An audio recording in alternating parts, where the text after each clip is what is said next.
Garden Grove is a community of more than 175,000 diverse people from different cultures and religions. Somehow, we all manage to get along and make this community thrive. Now, a new challenge could make us even better. Hey, good. Beginning this year, Garden Grove will change the way it chooses its city council members.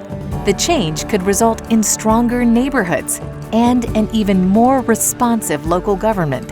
But it won't happen without a lot of work. Historically, Garden Grove's city council members and mayor have been elected at large. That means each of those leaders represents the entire city. But a lawsuit and the settlement that followed paved the way for a different kind of election. Garden Grove residents will continue to choose their mayor, but things will change a bit when it comes to picking the city council. Beginning in 2016, the city will be divided into 6 districts. Each district will elect its own council member.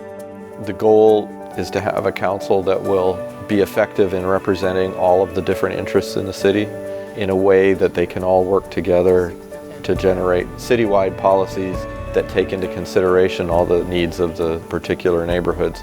Dave Ely is president of Compass Demographics. His job is to help Garden Grove draw new district lines, making sure each area has close to the same population and that every group within those districts is represented. It's a tough job. Some of the legal context of this requires that we be careful about vote dilution, especially the dilution of minority voting strength.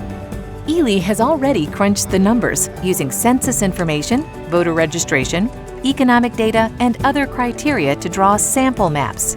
Now, he's asking for the people who live in Garden Grove to help him firm up the district lines without dividing neighborhoods.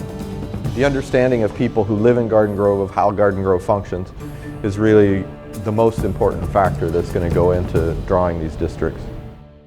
Workshops like this one let residents try different district configurations to better reflect the communities where they live. It's not as easy as just taking a map and drawing a line in different sections.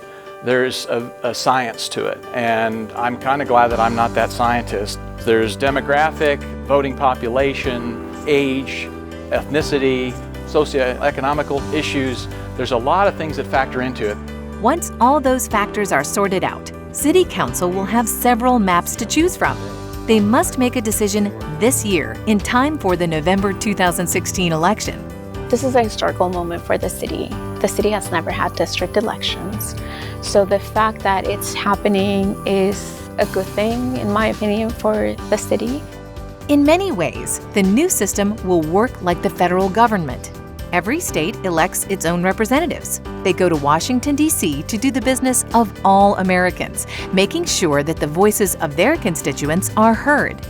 All of us have a voice in electing our president, and in Garden Grove, every citizen will continue to vote for our mayor. What about this box right here? But to draw fair and equal districts depends on community input, and public hearings are taking place, giving everyone a chance to have a say before City Council finalizes the district lines. I think it's a great thing that Garden Grove decided to go this route and to actually get the people's voice, if you will. It's a new way of doing things, but it's another way that Garden Grove is evolving to meet the needs of all who live here. As a Garden Grove resident, I feel that change can be good for the community. I'm glad that the people were able to have some input in this process, and I believe the city's future looks bright.